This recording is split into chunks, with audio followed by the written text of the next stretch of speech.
여러분, 우리가 세상 일에서 벗어난다, 세상과 단절한다는 게 대체 뭘 의미할까요? 그냥 하던 일 그만두고 재산 정리하면 끝나는 걸까요? 오늘 우리가 살펴볼 이 아주 오래된 대화는요, 어쩌면 우리가 생각하던 것과는 전혀 다른 답을 줄지도 모릅니다. 와, 이야기 시작부터 정말 심상치 않죠? 포탈리아라는 어떤 남자가 부처님한테 대뜸 이렇게 쏘아붙이는 거예요. 아니, 저를 세속의 사람이라고 부르시면 안 되죠. 라고요. 도대체 뭐가 이 남자를 이렇게까지 발끈하게 만들었을까요? 자, 한번 장면을 상상해 보세요. 부처님께서 숲속에서 조용히 명상을 하고 계셨어요. 그런데 저 멀리서 한 남자가 다가옵니다. 이름은 포탈리아. 딱 봐도 부티가 좔좔 흘러요. 아주 좋은 옷에 양산까지 쓰고 좋은 샌들을 신고 있었죠. 부처님은 그에게 자리를 권하면서 그냥 평범하게 불렀어요. 세속의 사람이여 하고요. 뭐 그 당시에 흔히 쓰던 말이었죠. 그런데 이걸 3번이나 반복하시니까 포탈리아가 슬슬 표정이 굳어지더니 결국엔 빵! 하고 터져버린 겁니다. 근데 부처님 반응은 정말 차분해요. 그러면서도 아주 핵심을 찌르죠. 세속의 사람이요. 당신의 모습, 당신의 차림새, 그 모든 게 바로 세속 사람의 표식인데요. 라고요. 한마디로 당신 겉모습이 딱 그렇잖아요. 하고 딱 짚어주신 거죠. 자, 이제부터가 이 대화의 진짜 하이라이트입니다. 포탈리아는 자기는 이미 은퇴했고 세상 일 다 끊었다고 주장하거든요. 그런데 그가 생각하는 은퇴랑 부처님이 생각하는 단절은 차원이 달랐던 거죠. 이제 곧 그 개념이 완전히 뒤집히게 됩니다. 포탈리아의 주장은 이거예요. 저는 재산 전부 자식들한테 물려줬습니다. 그리고 이제 돈 문제에는 일절 관여 안 해요. 이게 바로 세상 일 끄는 거 아닙니까?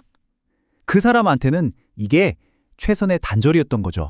와, 둘의 생각이 정말 다르죠? 포탈리아한테 단절은 재산 넘기고 돈에서 손 떼는, 그러니까 밖으로 보이는 어떤 행동이었어요. 근데 부처님이 말씀하시는 건 전혀 다른 차원이죠. 생명을 해치지 않고 훔치지 않고 오만함을 버리는 것. 이건 전부 우리 마음 안에서 일어나는 일이잖아요. 바로 내면의 변화를 말하고 계셨던 겁니다.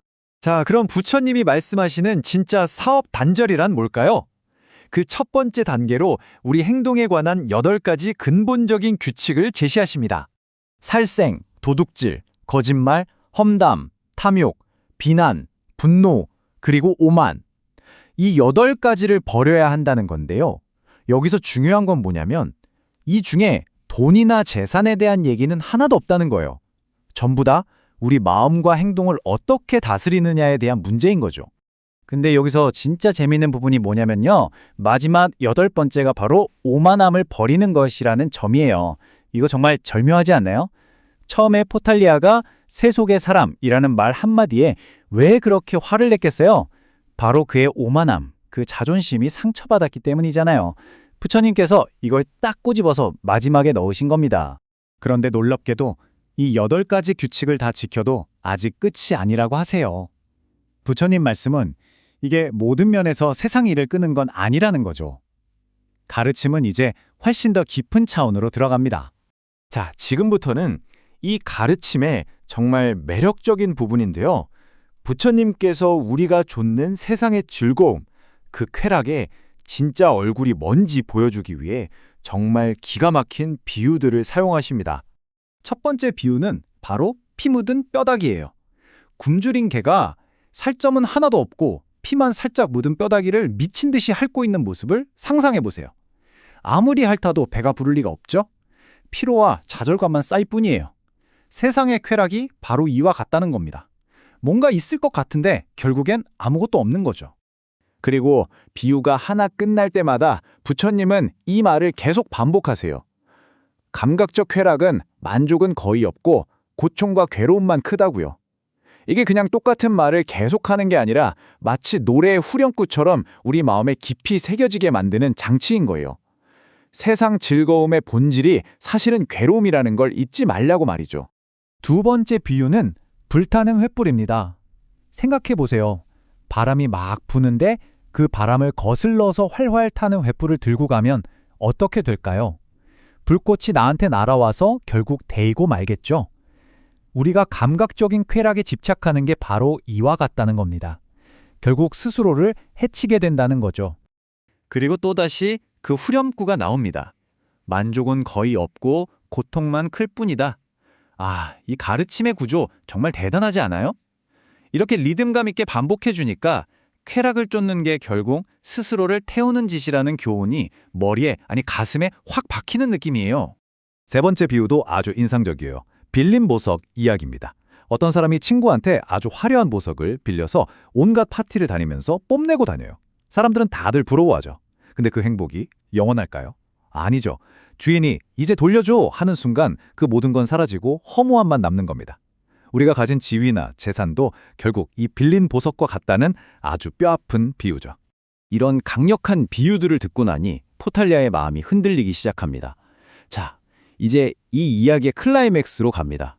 포탈리아는 자기가 생각했던 세상과의 단절과 부처님이 말씀하신 진정한 단절 사이에 이건 뭐 어마어마한 차이가 있다는 걸 드디어 깨닫게 된 거죠. 이 모든 비유를 다 말씀하신 후에 부처님께서 아주 날카로운 질문을 하나 툭 던지세요. 그래서 그대는 스스로가 이런 방식으로 세상 일을 끊었다고 생각하십니까? 와, 이건 뭐 피할 수 없는 질문이죠. 모든 이론을 포탈리아, 바로 당신의 이야기로 가져오는 겁니다. 이제 대답해야 할 시간이에요. 포탈리아의 대답을 들어보세요. 처음에 나를 뭘로 보고 하던 그 오만함은 온데간데 없어요. 그는 이렇게 말합니다. 진정으로 세상 일을 끊으신 분에 비하면 제가 감히 누구라고 하겠습니까? 저는 아직 한참 멀었습니다. 완전히 무너진 거죠. 자신이 얼마나 얕은 생각에 빠져 있었는지 드디어 알게 된 겁니다. 겉으로 보기엔 자존심이 무너진 거지만 사실은 그 단단했던 껍질이 깨지고 진짜 마음이 열린 순간이었어요.